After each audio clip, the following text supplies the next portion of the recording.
সকল দেশের রানী সেজে আমার জন্মভূমি, দ্বিজেন্দ্রলাল রায়ের এই গান যখন সকলের মনে বিরাজমান, ঠিক তখন মুখ্যমন্ত্রী মমতা বন্দ্যোপাধ্যায় তার দেশকে খাটো করে দেখা কিছুতেই মেনে নিতে পারছে না কেউই। আর তাই এবার তার বিদেশ যাত্রায় কোপ দিতে বিদেশ মন্ত্রীকে চিঠি দিয়েছেন শুভেন্দু অধিকারী। দেখুন, ভারতবর্ষের বাইরে যাব, আমি কখনোই ভারতবর্ষকে বিদেশের মাটিতে ছোট করব না। হঠাৎ কেন এই কথা বললেন বিরোধী দলনেতা? কারণ জানতে হলে যেতে হবে লন্ডনে। এই বিদেশের মাটিতেই দেশকে ছোট করতে একবারও পিছপা হননি বাংলার মুখ্যমন্ত্রী মমতা ব্যানার্জি। দেশের সাফল্য উন্নয়ন বিশ্ব দরবারে গর্বের সঙ্গে না বলে উল্টে দেশের অগ্রগতি নিয়ে সংশয় প্রকাশ করেছেন Mamata. We are now the 6th largest economy. India is the 5th largest economy. Soon it will be the 3rd largest economy in the world. By 2060, I predict it will be the #1 economy in the world. And India as a country. So I will defer that. There are so many things what I should not speak here. Internal matter, external affairs matter. I cannot disclose. So I have some other opinion also. যেখানে Britain অবধি ভারতের শক্তিকে মেনে নিয়েছে, সেখানে দেশের উন্নয়নে গায়ে জ্বালা মমতার।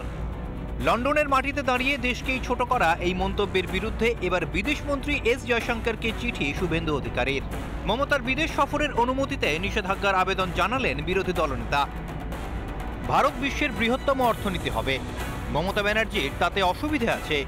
একজন মুখ্যমন্ত্রী দেশের মূল্যায়ন করছেন না, আন্তর্জাতিক মঞ্চে মূল্যায়ন করছেন না, বিদেশে দেশের নেতিবাচক ছবি তুলে ধরছেন। মমতা ব্যানার্জিকে বিদেশ সফরের অনুমতি নয়, বিদেশ মন্ত্রকের কাছে এটা আমার আবেদন। ভারতবর্ষের বাইরে যাব, ভারতবর্ষকে বিদেশের মাটিতে ছোট করব না। ছোট যারা করে তারা দেশভক্ত হতে পারে না।